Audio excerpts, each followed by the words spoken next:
I hear those. What I don't hear is the you in there. What's you personally? How are you doing? And they said again, and they talk about the business, they talk about the family, and I'm like, tell me what's going on with, and I used their name instead of any pronoun or something along those lines, right? I just used their name and I said, how are you doing? And I just got like immense waterworks, right? So just instantly starts to cry.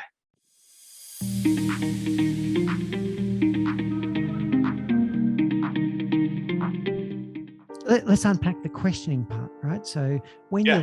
you're leading a group, how do you, Lee, use questions to inspire and motivate and stimulate the conversation? I do this a lot of times with like my retreat work, which could be for teams or for the groups of CEOs or things like that. I show up. The most often asked question, of course, is who are you? What do you do? Right. So I give them the same sort of thing that you kind of started with, here's my list of credentials, right? So like I should be qualified to be at this table, which in my mind, like a lot of times they want to introduce themselves to, and I'm like, it doesn't really matter. It really doesn't matter to me.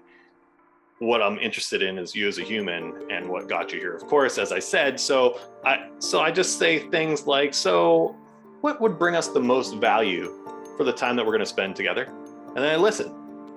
I ask a good question and then I listen. And I'll tell you where this worked really well for me. This was years ago. It was a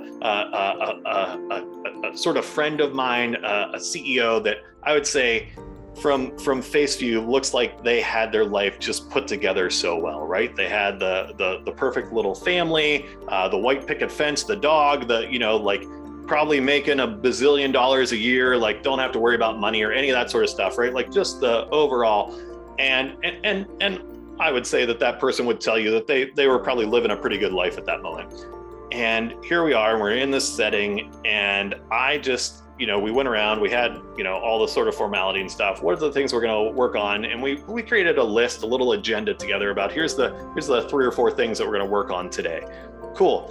One of those was like, how do we get into touch with what's really going on with us?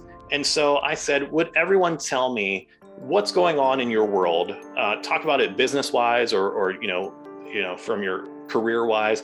Talk about it from a family standpoint, and then talk about it from a personal standpoint too. And so everyone was going around and giving sort of that gift of that little bit of vulnerability. And this person shared their business thing and they shared their family thing and then said, cool, thanks, that's me, that's my time. And I went, hold on a second. I didn't hear like your personal update. Like I didn't hear what's going on with you personally. And they said, oh yeah. And they talked again about the business and they talked again about the family. And I said, I hear those. What I don't hear is the you in there. What's you personally?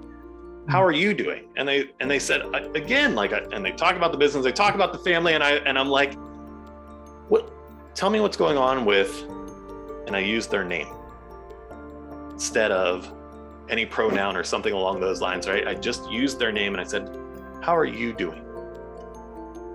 And I just got like immense waterworks, right? So just instantly starts to cry.